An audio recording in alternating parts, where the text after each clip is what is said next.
Hi, guys. Hello, hello. Happy Friday. TGIF. Here is your Friday poll question at Smerconish.com. Was Kamala Harris correct in thinking that Pete Buttigieg was too big of a risk to select as a running mate? The short answer is yes, she was correct, but for reasons that very few are discussing, and I will in just a moment's time.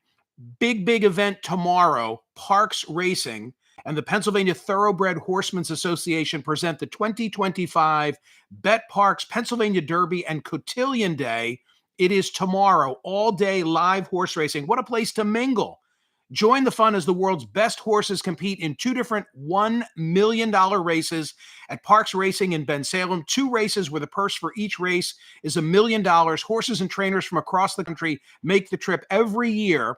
The 2025 Bet Parks Derby and Cotillion Day. By the way, it's a family day. Pony rides, string bands, face painters, live music, all free in the Parks Racing Picnic Grove, and free Bet Parks PA Derby souvenir hats while supplies last. Sounds like a lot of fun. Parksracing.com, P-A-R-X racing.com for the 2025 Bet Parks Pennsylvania Derby and Cotillion Day. You got to be 18 to wager at Parks Racing, 21 to gamble at Parks Casino. Gambling problem, call 1-800-GAMBLER. A little heads up, particularly for those who watch on YouTube and don't just listen to the podcast. I'd love it if you would do both, but I'm always looking for more subscribers to the YouTube page. I think this is going to happen. My fingers are crossed that episode 2 of the Mingle Project on YouTube should be this Tuesday, 1 p.m. Eastern Time. Oh, what an interesting hour of the day that might be. Put it on your calendar. More to come later. Yesterday's poll result. Wow. Yesterday, 44,264 votes cast. I knew it would be a runaway. That did not deter me. It's the issue of the day, yesterday and today. Should Jimmy Kimmel have been suspended for comments made regarding the assassination of Charlie Kirk? 90.93% of us, I'm in that category, say no. I will tell you something interesting. Jeffrey Sonnenfeld from the Yale School of Management, Business Management, is going to be on today's radio program. I read a piece that he wrote for Fortune magazine, very provocative, totally against the grain, saying that Bob Iger and Disney did the right thing, that they run or try to run, a family operation, and that Kimmel's words were insensitive and that he deserved what came his way and that he should have apologized. And I want Professor Sonnenfeld on the show today because that is not my take, but I want it heard.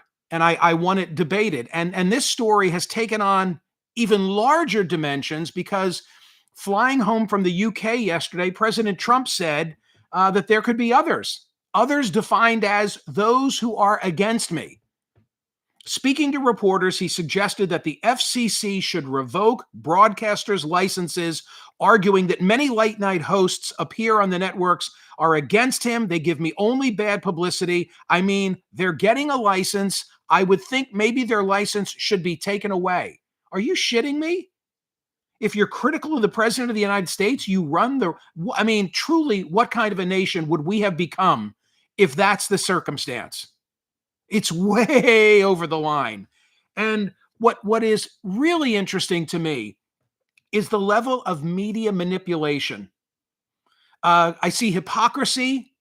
I see total hypocrisy on both ends of the spectrum. People who once defended cancel culture against it in this case, and vice versa. And I have a prime example that I will play on radio today. It actually comes from The Five. And I often watch The Five. Usually I time it with my workouts because I think that they have good sensibilities on story selection, especially at the very end of the show. But yesterday I was blown away because they ran Kimmel from Monday night and they edited, they played a snippet and they said, well, that's what he said. And that's why he's been suspended, fired, whatever the hell it is. And I'm sitting there and I'm saying to myself, I played the full cut on radio. You just were deceitful by what you didn't share with your audience. I'll get to that on radio today. But let me get to today's poll question because I'm really into this. Was Kamala Harris correct in thinking Pete Buttigieg was too big of a risk to select as a running mate? This is the second time that a revelation from her forthcoming book, it comes out on Tuesday. And this is the second time that a revelation from her book has made news. And I got to say, it's totally changed my opinion of the book because when I heard she had a book deal, I said to myself, I'll read it. Of course, I'll read it. It's what I do for a living, but I don't have all that much interest in it because I don't think she's going to say anything. And twice now in the Atlantic, there have been excerpts that have been released, and I have something to say about both of them. Do you remember the first of them? And I was going to make this a poll question, and then the news cycle got in the way. Here's the excerpt from her book. I'll pick it up midstream. It'll begin to make sense. And all of the people in the White House, and of all of the people in the White House, pardon me, of all of the people in the White House, I was in the worst position to make the case that he should drop out. Obviously, we're talking about Joe Biden. I knew it would come off to him as incredibly self-serving if I advised him not to run. He would see it as naked ambition, perhaps as poisonous disloyalty, even if my only message was, don't let the other guy win. Now, here's the key part. It's Joe and Jill's decision. We all said that like a mantra, as if we'd all been hypnotized. Was it grace or recklessness? In retrospect, I think it was recklessness. The stakes were simply too high. This wasn't a choice that should have been left to an individual's ego, an individual's ambition. It should have been more than a personal decision. That's the literal quote from the book. And people said, oh, she's calling Biden reckless for having run. No. She was saying that the people around Joe Biden, including herself, who abstained from the decision, it's Joe and Jill's decision. She's saying in retrospect, that was reckless. She was reckless. The people around Joe Biden were reckless. Why am I all worked up about this? I have no idea. Anyway, I never made that into a poll question. And I'm looking at notes that I wrote on September 12. I had three different, I wrote to myself, here's poll question number 1. Should she have told him to consider not running? Or of all the people in the White House, was she in the best position to tell him? Or was it grace or recklessness that precluded White House personnel from not advising Biden to reconsider? That would have been a mouthful. Okay, now Jonathan Lemire, also in the Atlantic, he says, having nothing to do with the Atlantic, having been the first place to release an excerpt from her book, he's the one who's got the scoop that Mayor Pete was her first choice. And she decided that it would be too big of a risk for a Black woman to run with a gay man. Buttigieg would have been an ideal partner if I were a straight white man, Harris writes in a passage of her soon-to-be-released book, 107 Days. But we were already asking a lot of America to accept a woman, a Black woman married to a Jewish man. Part of me wanted to say, screw it, let's just do it. But knowing what was at stake, it was too big of a risk. And I think Pete also knew that, to our mutual sadness. By the way, Mayor Pete, Secretary Pete, apparently in the last 24 hours says he had no idea he was the number one choice. So, is she right to say that it would have been too risky? The answer is yes, she is right. And I had to go back and reacquaint myself with the timeline in 2020 when they were both candidates, although Kamala Harris dropped out before a single vote was cast. But relative to Mayor Pete, remember, he came out of the gate with a head of steam. You know, he ended up winning the Iowa caucus. Except Bernie, I think, left with a delegate or two more. So I pull a story from Politico, January of 2020. Even as Buttigieg remains in contention to win the Iowa caucuses and the New Hampshire primary, his failure to gain traction with Democrats of color looks to arrest any momentum that he hopes to generate when the 2020 race leaves those mostly white states. Questions about his weakness among black voters even trailed Buttigieg through Iowa during 5 days of town halls there. Right, now it all comes back.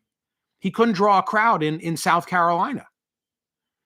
Politico. On Thursday, Buttigieg swung through South Carolina for the last time just 10 days before the Iowa caucus to reach audiences he has struggled to find, rooms of majority black voters. His events looked strikingly different than his standing room only town halls in Iowa and New Hampshire. And you remember what ended up happening. He narrowly wins the Iowa caucus. He beats Bernie in the delegate count, but Bernie had slightly more of the raw votes, something like that. He then places second in New Hampshire. This is Mayor Pete in the 2020 election. And then he fades in Nevada, and in South Carolina, fourth.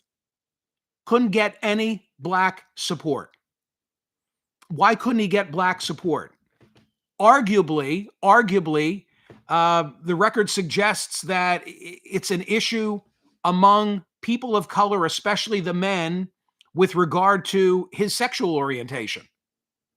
So, Pete Buttigieg, Secretary Buttigieg, Mayor Pete, I say that affectionately, not as a derisive thing. I don't see how he can close the deal and win the nomination unless he can do better with black men than he did in 2020, because he got hammered in South Carolina, the first vote of any significant minority participation. Nevada to some extent, but really South Carolina. South Carolina turned it around for Joe Biden. Remember what happened? It was Joe Biden's win in South Carolina that turned it all around for him because he got the black vote. Otherwise, Biden would have faded, and Bernie probably would have closed that deal. But that's the record relative to Mayor Pete. So Kamala Harris is right. It would have been too risky for her, sadly. We shouldn't hold people's sexual orientation against them, but it would not have been a wise pick for her. Frankly, neither was Tim Walz. So that's the poll question today. Go vote on whether Kamala Harris is correct in this forthcoming book in saying she would have liked to have taken Buttigieg, but that was a bridge too far. That would have been too risky. Please like and subscribe the YouTube channel. If you're listening to the podcast, I thank you. Watch it on YouTube as well. Fingers crossed that episode 2 of The Mingle Project. Oh, by the way, did I tell you the working title? The working title for episode 2 of The Mingle Project is Let's Talk About Sex. Tentatively scheduled for Tuesday, 1 p.m. Eastern Time. Middle of the day? Yeah, middle of the day. All right, see you soon on radio, and thank you. Go vote. Oh, there's some love. Appreciate it. All right, I see the hearts. Nice.